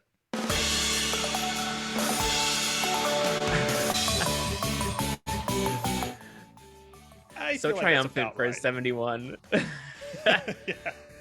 I always have these victory musics ready, and sometimes it's really inappropriate. I think for I can't remember what game it was, but I think the last game we reviewed, it got a pretty low score, and then it's like, this music is way too triumphant. But, this is like Meghan Markle and Deal or No Deal being like, "Bana," and it's $5, and everyone's like, yeah. "Ah!" That's what this feels like. So, how do you guys feel about that final score? It's about right. I feel like it should be a little higher, but it's in the ballpark of what I think this game deserves. Is it my fault? Yeah, is that the reason why? I mean, I gave the lowest score of everyone, so definitely not indicting Rich on this alone. But I think it's pretty accurate, honestly. I think it's a fun game, but there are so many games that do many things even better, unfortunately. Right. So, comparing it to the other games that we have reviewed, that ties it with Dark Pictures Anthology Little Hope. And it's above Ghost Lion at a 70, and it's below Final Fantasy VIII, which was a 72. So there you go. Wow. That's something. On the RPG scale, as far as how much of an RPG it is, in order to qualify, you have to get 100 points. Pokemon Sword and Shield scored a 255, which makes it less of an RPG than Final Fantasy 1 and 2 at 270, but more than Secret of Mana at 230. So there you go. The formula still works. I think that makes sense. There are a lot of people who don't even realize Pokemon is an RPG in the same way they don't realize Pokemon's an anime. So yeah, it makes sense in that middle spot. So jumping into our listener feedback and questions, our first one is from Abrek. You want to take that, Rich? Yeah, so Abrek says it's a F-tier story. Characters even for a Pokemon game. Leon is lame. Hop is lame. The random alternative energy type plot twist at the end is lame. I feel like he's channeling me. The wild area was a disappointment, especially compared to the Arceus now. But to be fair, they did a lot better in the DLC for the wild areas. There are, however, some really good Pokemon designs. Surfetched, Appleton, Toxicity, Dragapult are probably my favorites. Also, Dreadnought, Yamper, but not the evolution. I'm assuming he didn't like yeah. I'll throw in Barbascuda. Is that the one you really like? Barrascuda? Is that the one you love? That's my favorite Pokemon. As a peace offering for saying I hate the characters. And at the end of the day, that's what I'm here for. Also, what is your favorite Galarian form of an old Pokemon? Ponyta, Weezing, Farfetch, Zapdos, Moltres, Arcanine, etc. I honestly don't remember. That's why I put the link there, Rich. So I know. I'm trying to think here. You guys go first.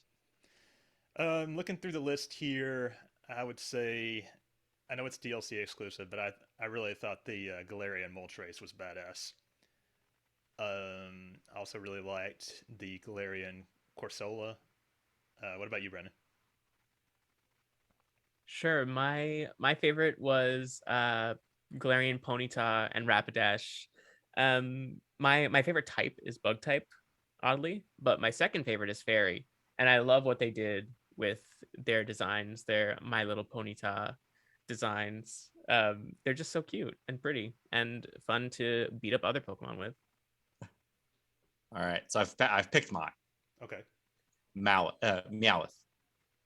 Okay, that's not a bad choice. because the traditional one that you're used to seeing looks very sleek and this looks like he's homeless. Not to mention the Doesn't like evolution, belong. Berserker being like a Viking Meowth. So, Yeah. Okay, so then the next feedback we got was from my one and only Corey, but I decided to let Brandon take this one since I thought it would be weird if I was reading what my fiance said. I don't know. Sure. I would just like to say I'm honored to be able to channel Corey on the podcast. There you go. Yeah, so Corey says, my thoughts. Loved the world map, especially the wild area. Maybe unpopular, but liked that it stuck to a mostly traditional Pokemon style and gameplay. Don't really care for the gym leaders that much. Liked the final pieces of the game, returning to the woods, etc. That is an interesting opinion. I did hear good things about it. People love that woods. So Yeah, it's got good music. So loved, in all caps, being able to choose which Pokemon to battle in the wild and not having random encounters constantly. Absolutely agreed. Overall, I really enjoyed the game. I'm somewhere between a 6 to 7 out of 10. The cons are boring gym leaders, cooking is boring and almost useless, didn't really care for the whole Dynamax thing. And pros are good character designs. I liked Hop and Sonia, liked the starter Pokemon, liked the wild area, and great music, especially during gym battles. I agree with most of what you I said. think this all, yeah. And then as a question for everyone, he asks, what is your favorite Pokemon from the game? Has to be original to Sword and Shield and not a carryover. All right, so I already answered this. Barraskewda, obviously. It's almost like a part of my brand over on my streams now. But what about you guys? I mean, Brandon, why don't you take this one first? I gotta go through and remember. I gotta try to remember which one I use the most. It's been a while. Sure. Link in there for you to look at them. I got it. I do have a definitive answer for this. My favorite is Frostmoth. Oh, I like Frostmoth. That's one of my favorites from this gen too. That's really cool. Yes, it is beautiful. It has an amazing ability in Ice Scales, which halves the damage from special moves. It's so fun to use in a competitive context. And I just love the aesthetic of it. It's Ice Bug, which I don't think is something we've gotten before, but it does it well. It does it flawlessly. Just look at it. I definitely trained up a Frostmoth as well. But I guess I shouldn't be surprised coming from the Butterfree / Beautifly stan. I know. I do love my bug types. All right, mine's Bolthound. I actually liked him. That's what I used like right off the bat. He was in my party the entire time. Okay. Because I like dogs. There's a lot of Boltooned hate in the community. Why? I've seen a lot of people. I think because people like Yamper so much, and then they're not so pleased with like the evolution of that. It loses its cuteness. I don't know. So what is it? You like your puppy, but when it grows up, you don't like that it was full grown. Oh, see, throwing shade. Yeah, you're throwing some shade there. I like it. Anyways, well, the beautiful part of Pokemon is you don't have to evolve. You can allow them to be themselves without evolving. Yeah. So get people back off. In Brilliant Diamond Shining Pearl, I beat the game using a Piplup that I never evolved because Piplup is just so cute, and I got through. Fair. That's all we got for our listener feedback, and I guess that about wraps up the review. Rich and I are gonna go do the RPG Club now, but we're gonna have to cut Brandon loose. So just wanted to say thank you one more time, Brandon, for joining us. We really enjoyed having you as a guest on the show. Yes. Yay. Yeah, thank you so much. I had a wonderful time. I'm sorry that I'm not participating in this RPG Club, but I promise I will be back next time if it's a game that I have access to and have never played before, which unfortunately this did not fall in that category. So thank you again, awesome. And I hope you have a wonderful time talking about Chrono Trigger. Do you want to plug your stuff before you go? Oh, sure. Yeah, thank you. You can find me on Twitter at Branquad, BRANCUAD, or you can find me talking more on my own podcast called Enchantment, a Dragon Age Let's Play podcast, where myself and my friend Manny talk about the Dragon Age series and play through it in an audio Let's Play experience. And we're in the middle playing Dragon Age Inquisition, but you can start whenever you want, for the most part. Yeah, beware if you don't have Dragon Age experience that there will be spoilers, of course. But yeah, that's me and what I'm up to. And I'm not playing Chrono Trigger, unfortunately. Awesome. And I think we've already brainstormed a couple other ideas to have you back on the show at some point. Yes. So it'll be fun when I we would get love to and run be those. honored to do so wherever you see fit. Awesome. All right, man. Well, feel free to sign off whenever then. I'll talk to you offline later. Take care. See you all. See ya. Okay, so Rich and I are going to do the RPG Club, but before that, we are going to take a quick break.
All right, Rich, you ready to convene the second RPG Club for Chrono Trigger? Let's do it. Okay, let's.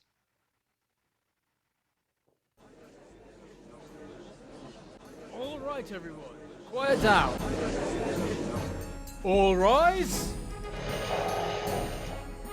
We're here today to bring to order the next session of the RPG Club. All in favor? All opposed? And looks like the ayes have it. Then let the RPG Club commence!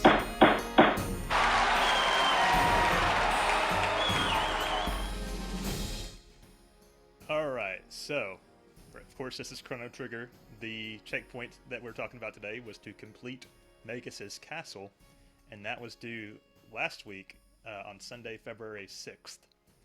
So, Rich, you kind of already spoiled it earlier, but you did not reach the checkpoint this time, right? I did not. I had a lot of stuff come up. I wasn't feeling well, so yeah, I did not. I have shame. Shame. Shame. Shame. It's okay. Sorry. It happens. It happens. You were sick. What you gonna do? Yeah. Well, I feel like we do this. At least one of us as a host has one shame. I think we miss it one time every game because things happen. We get that. So, yeah. That might be me this week since I was out of town last weekend. I normally play Chrono Trigger on Sundays, so I have an abbreviated time frame kind of this week. So we'll see. But you have played this before. Yes. Are there any parts that stand out in your memory from the stuff that we got listed here as like big moments or things you liked or didn't like? Well, I got all pretty much close to the end of the checkpoint. So I'm not too far off, and I don't think I did like I'm in 6 million BC. So I'm there now. So a lot of the stuff, and I also do remember quite a bit of it when I played it a couple of years ago. Okay, I gotcha. Let's see, just looking through here, you start out in the Village of Magic. That you go through there. It's interesting because the Village of Magic is full of monster villagers that all hate you. And so, where exactly did you stop, or are you at right now? So I am actually at the part of 6 million BC. So basically, I got my key stolen. You said that already. Yeah, I got my key stolen, and I'm getting ready to go after the person that stole the key. So that's where I officially stopped, and I'll be picking that back up today, hopefully, maybe tonight. But so, like you said, the Village of Magic, I'll kind of run us through some of these spots here. The Village of Magic is a separate continent from the actual main human area. So that's why you have the area of people that do not like you, the monsters.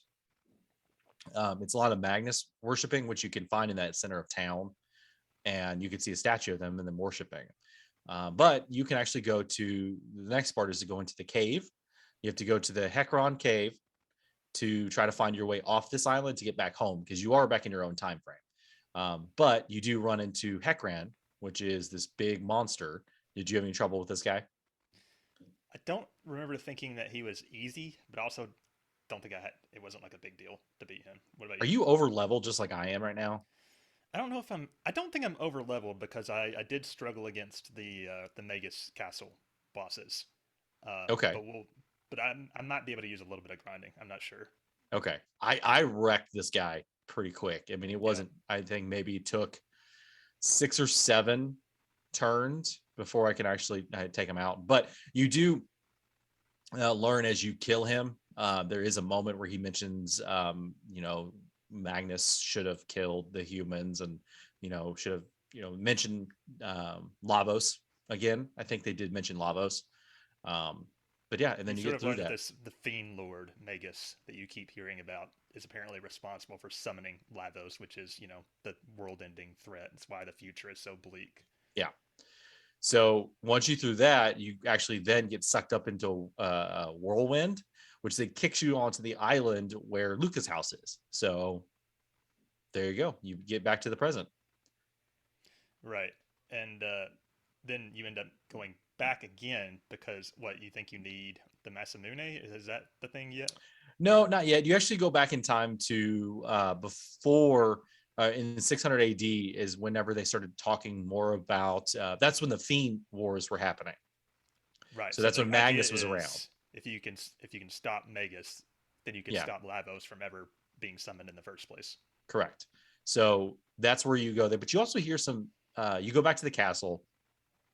You hear about this hero. The king has been injured. The hero actually showed up and tried to do things, and they sent him away. So now you're kind of on the tail of this hero that's supposed to be around, and you don't know who it is. You learn the situation. The Fiend Lords are attacking. You go down to Zena and Bridge, basically to see what's going on. Now, here's a trick when you're doing this one. If you go to the cook's area in the castle, you talk to the cook, which then he talks about his brother leaving and you should have stayed home. He's going to get killed. And as you leave, the cook, finally snaps out of it and decides, like, let me give you some rations for the army that's at the bridge. Now, if you didn't do that, you have to go to the bridge first, talk to them. They find out they need rations, and you go back to the castle, get the rations, and go back. But you can bypass that by just doing it first. I don't know. Did you do that by any chance? I did do it. I forgot about that, so I'm glad you brought it up. But I did. Nice little subplot there. Yeah, so it's cool to do that. But then you meet one of the I'd say generals of Magus, which is Ozzy the 8, I think is his name, Ozzy the 8.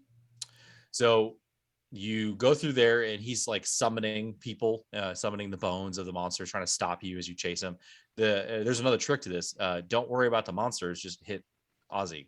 Right. Just take Ozzy out. Too. Yeah. And then you get to the final end of it, and Ozzy's like, taunting you a little bit and decides to raise the Zombor. Now, there are some tricks to Zombor. What were the tricks that you used on him? Zombor actually defeated me my first try. So my strategy on the second try was, he split into 2 different pieces. So my strategy was to spread out the damage to where, like, I never focused on one part. If I hit one part, then the next turn I would hit the other part. That way, because it goes into like a rage after one part is dead and kind of kicks your ass. So if it's already close to dead, then it's surmountable. Yeah, and that's what I did too. Is I actually did a lot of AOE attacks and just took everything out at one time. It is susceptible, I think, to ice, if I remember correctly. So I hit it with ice a lot, and I used Marl as a healer on a lot of stuff too. So that's how I was able to whittle them down pretty quickly. I think that one took me 10 to 15 different rounds to get through there. So that was good. I want to say real quick that this defending Zenin Bridge part is something that sticks out in my memory of the last time I played this game. It reminds me a lot of the Battle of the Big Bridge from FF5 with Gilgamesh. Oh. Also, the skybox is really pretty here. Like, you got that sunset with the purple sky. It's just like beautiful pixel art. Okay, yeah, I do remember seeing that stuff. That was actually pretty cool. So once you get through there, you end up going around the towns, which is weird. There are towns on this other part of the island or the continent, basically, that are human, that the fiends aren't attacking. Which I would assume that there were fiends in the lower part of this continent that were, that you're defending against, but I guess not.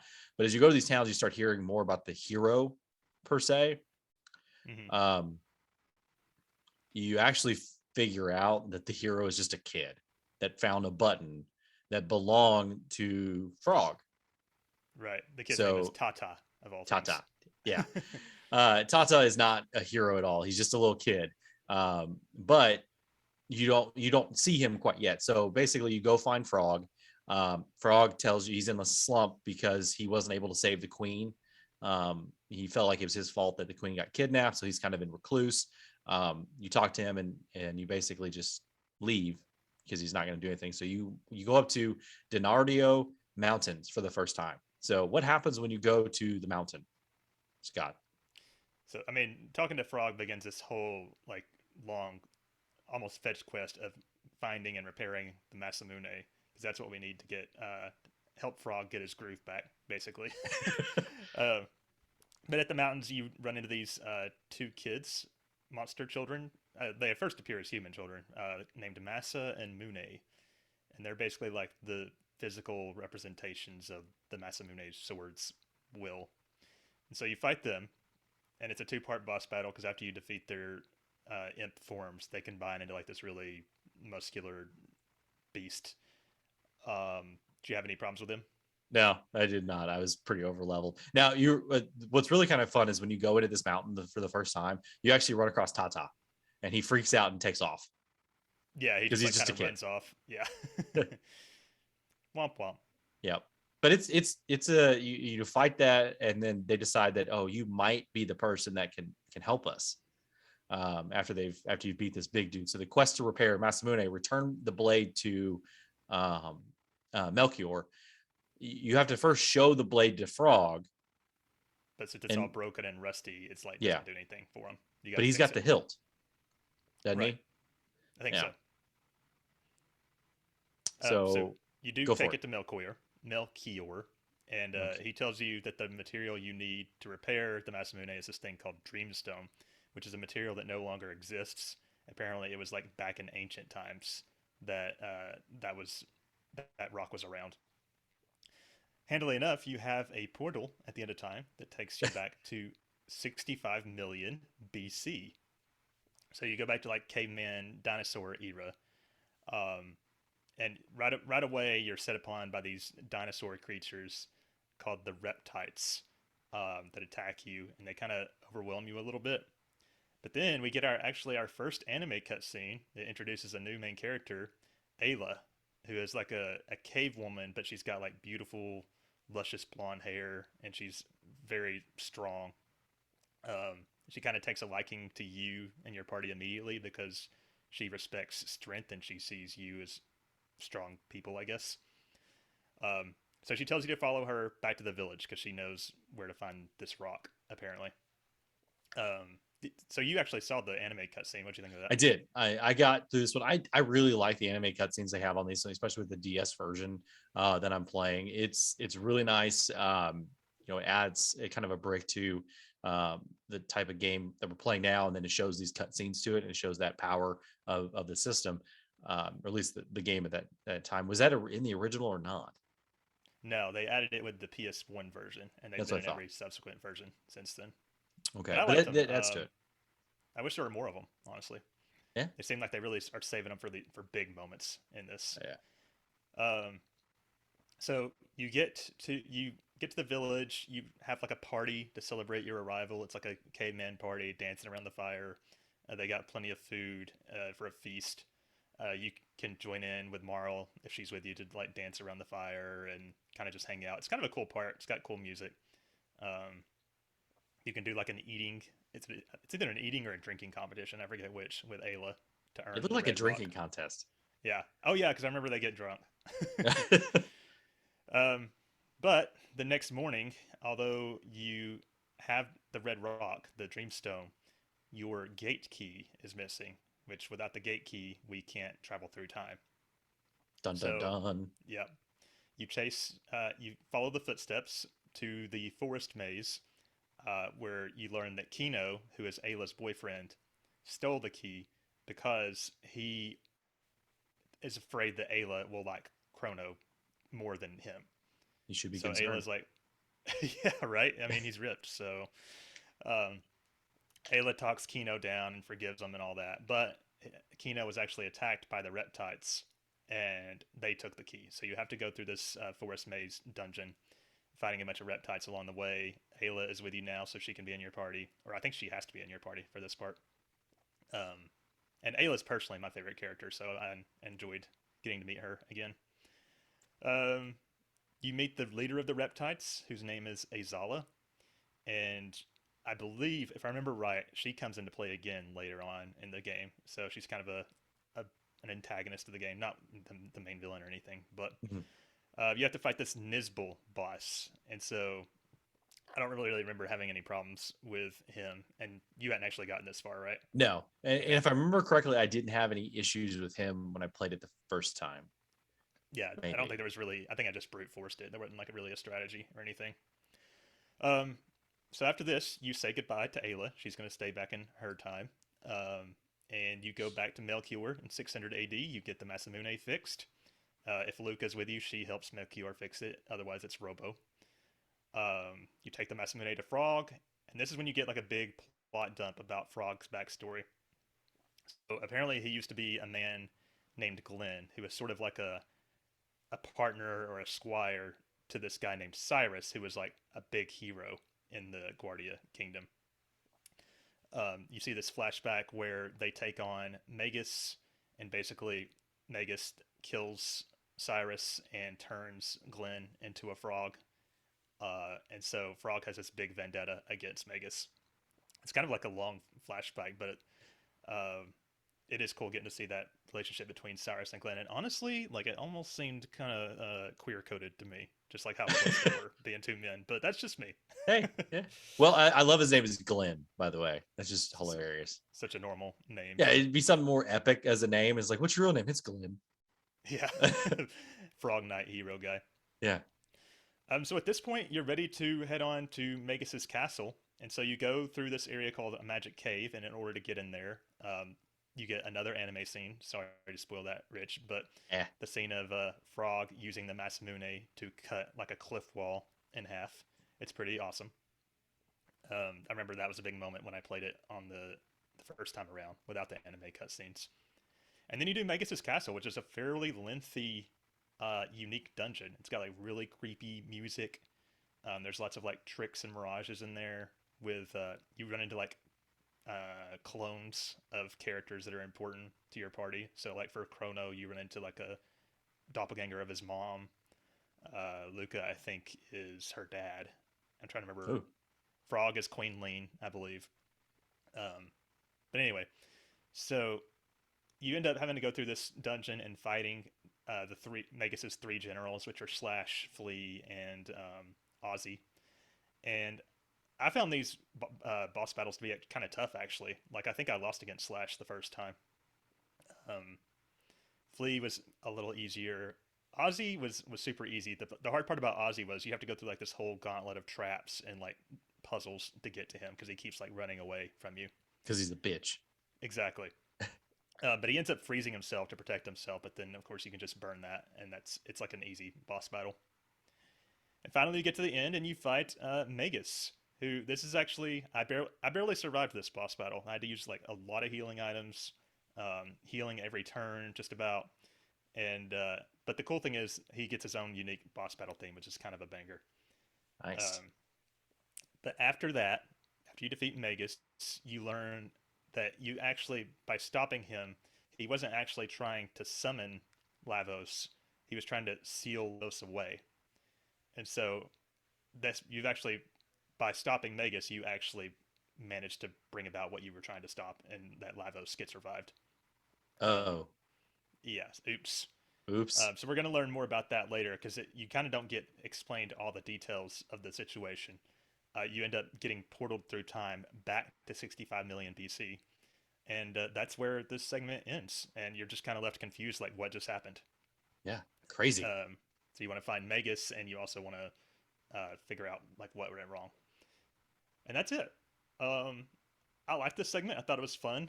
I thought that the fetch quest, it's not, I don't know if fetch quest is the right word, but the quest to get and repair the Masamune felt very long and involved. I think that would be my biggest complaint about this section, because you got to reforge it, you got to find the rock, you got to find the blade in the first place, you got to show it to Frog like 3 times. Then you get some weird stuff about time travel. It's like if you didn't find Masamune and didn't stop him, you wouldn't be doing this thing. Yeah, right. It's crazy. However, I did think Magus's castle is an excellent dungeon. Very well designed, and they had a vibe for it for sure. So we'll have to make sure to see what you think about that once you get through it again. But yeah, I'm still liking the game. I'm enjoying it. I don't really remember what's coming up very well past this point. So, I mean, and I know there's the Kingdom of Zeal, which is a big part of the game later. But other than that, I'm kind of blanking on what happens next. I'm looking forward to seeing how it goes. I'm still enjoying the game. What about you? I like it. I mean, it does hold up on certain aspects of it, so it's a fun game. Yep. So let's get into our listener feedback then. ROB says, just the cliff notes of awesomeness for this section. Ayla smash, love her. Magus Castle, even after all these playthroughs, gives me a hard time, and that's not a bad thing. The Masamune sequence is amazing, and the cutscene in the newer versions, just chef's kiss. The dino levels are a bit of a pain, and it is where I get tired of the gimmick enemies, and I don't know why, because all you need to do is hit them with lightning. The lack of transportation does make all the walking back and forth to repair the Masamune a long, drawn-out quest. Okay, so Rob agreed with me about that one. I agree with most of what he said. Yeah. All right, so Frost says, I really enjoy this part of the game. The scenes in the distant past are always fun. After a quick fetch quest, back and forth through time, we get introduced to Magus, a personal favorite. Fiend Lord's Keep is a fantastic dungeon, and the battle with Magus is an iconic battle theme. Also, Ayla makes me feel funny. I wonder what that means.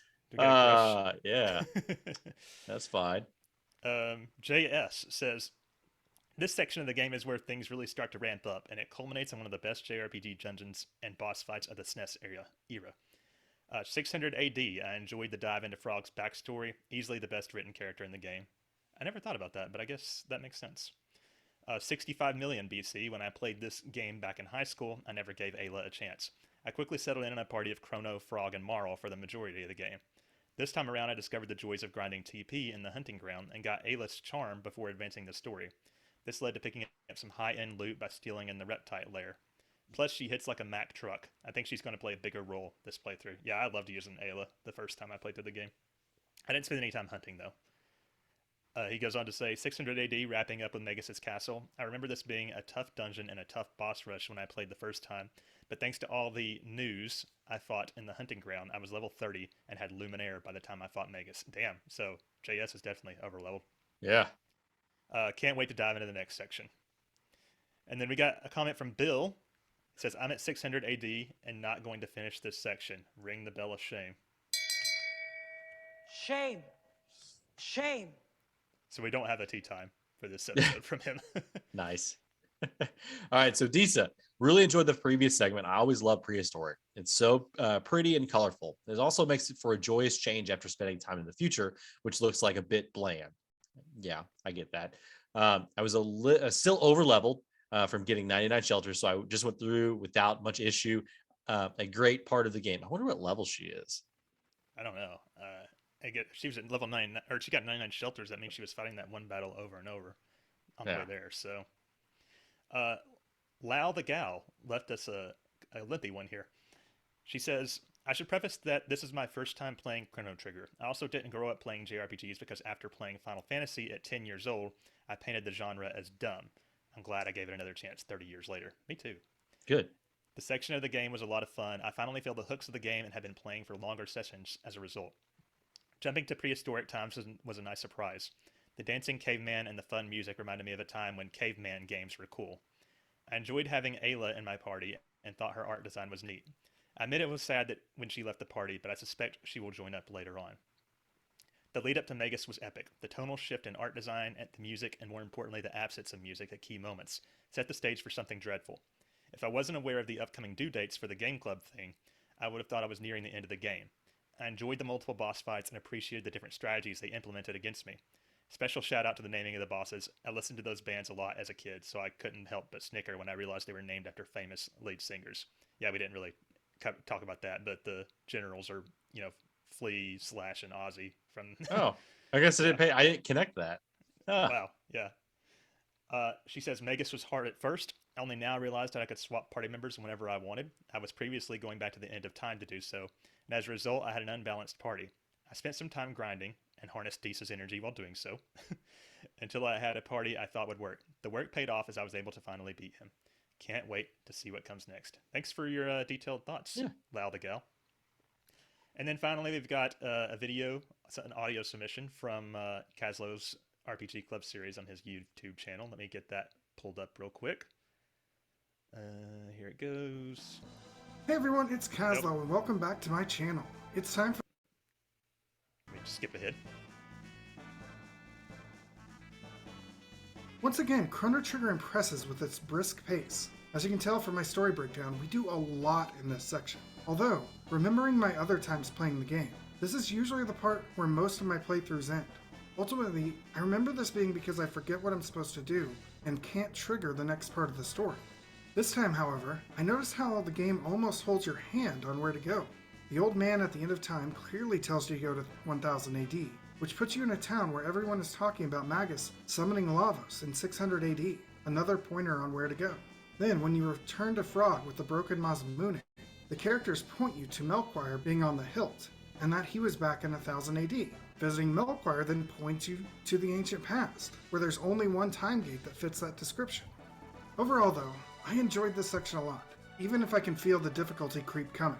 The Magus fight was a very difficult fight, where I practically could only attack with Frog, and the occasional counter from Chrono, while Chrono and Marl were on standby for AoE healing when I needed it. And I needed it often.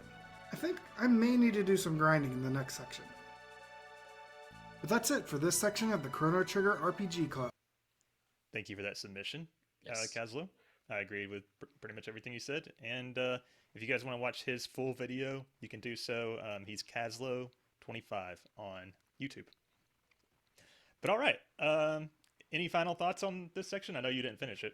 Nope, but I'm excited to get through all that and keep powering through. Yeah, me too. I like this section, and I'm looking forward to what's coming up next. All right, shall we go on to the outro? Let's do it. That's it, everyone. We are all now Pokemon League champions. Yes. But as for next week, what we got, Rich? So next week, we are going to take the dive into the awesome Nintendo RPG Direct discussion. I'm just kidding. It's the Nintendo Direct discussion that we're going to talk about all the awesome things that was announced last week. That Direct was basically an RPG fan's wet dream. So there's lots to discuss about. Front Mission, Live Alive, Chrono Cross, Xenoblade 3, all that shit.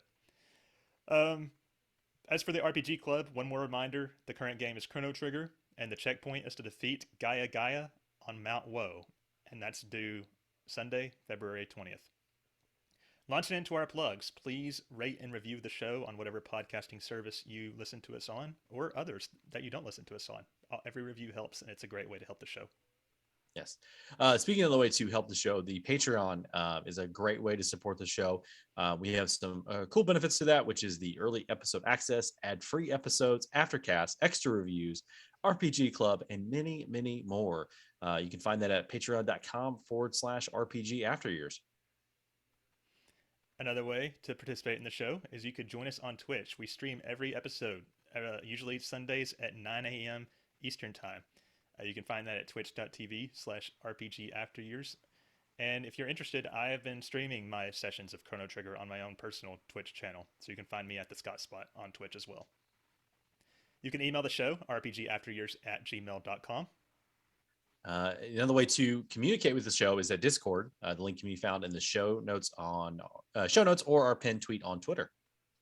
Speaking of Twitter, you can find the show on Twitter at RPG Years. If you want to talk to me personally, I'm at the Scott Spot. And you can find me at HaleBlue1569. And that's going to be it for episode 98. Like we said, you can join us next week, episode 99, in which we will cover all that awesome RPG news we've been getting from the Nintendo Direct and elsewhere. But until then, we have Pokemon to catch. I'm Scott. And I'm Rich. Thank you for listening to the RPG After Years. Thank you. Bye. Bye.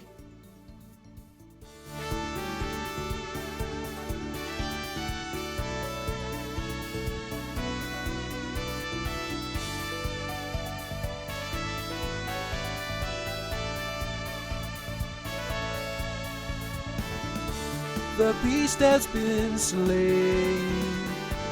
The world has been saved. Our heroes are basking in the after years. They rest in the tavern for all to hear. Their tale of victory and conquered fears. Revel in the peace that reigns through the land. All will know it was by our heroes' hands.